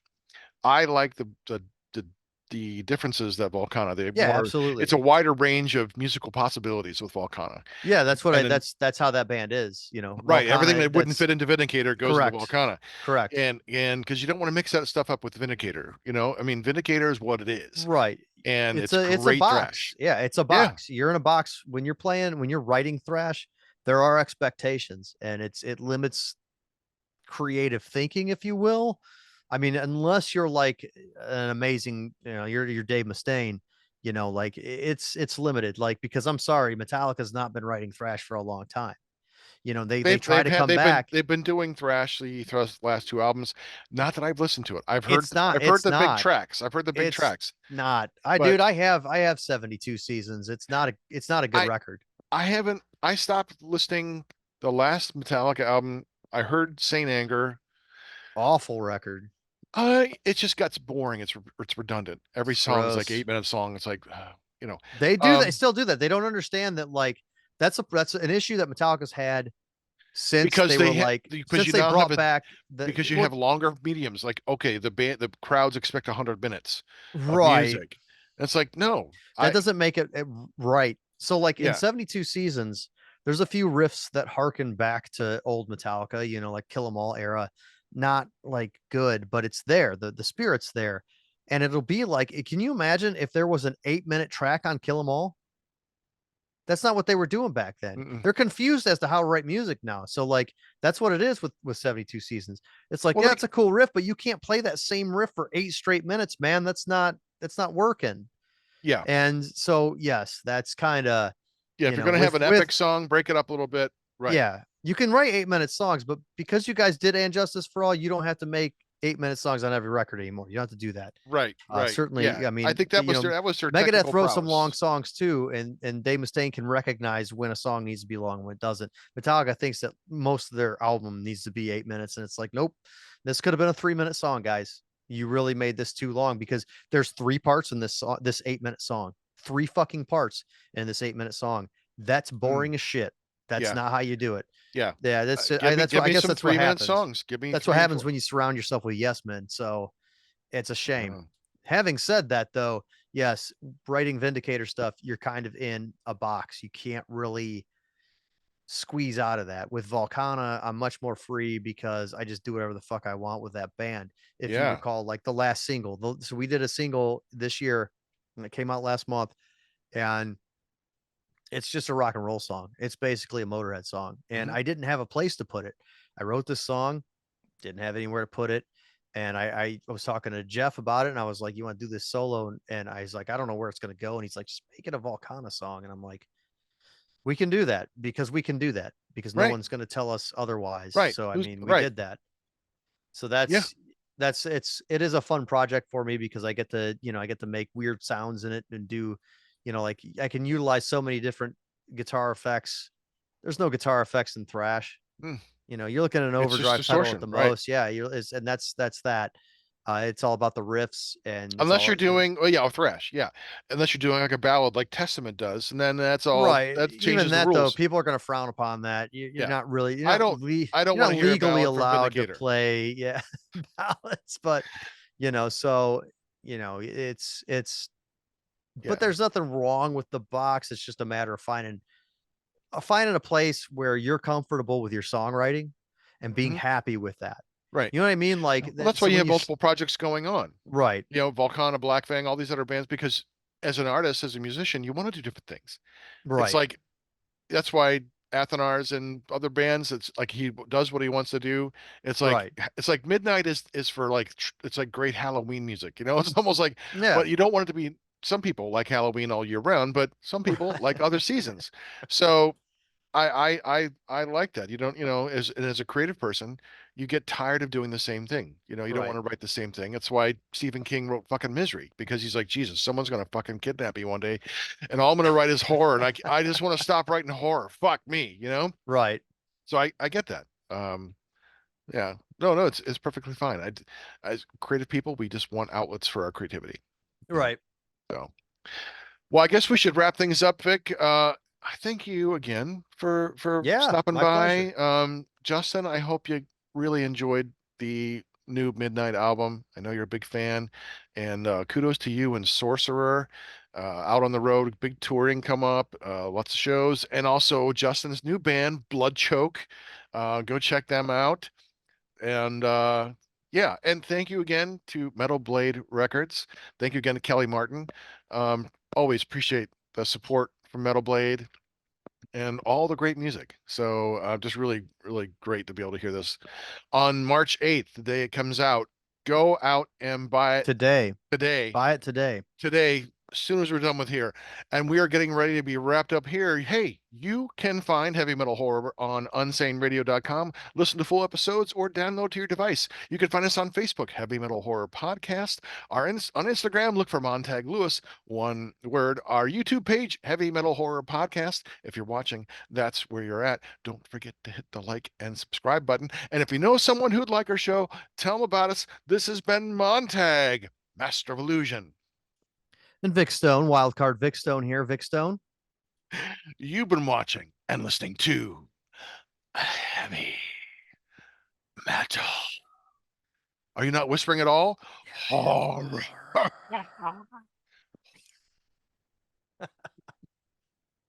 This is Doug Helvering, and you have been listening to Heavy Metal Horror, the best podcast that you've never heard before.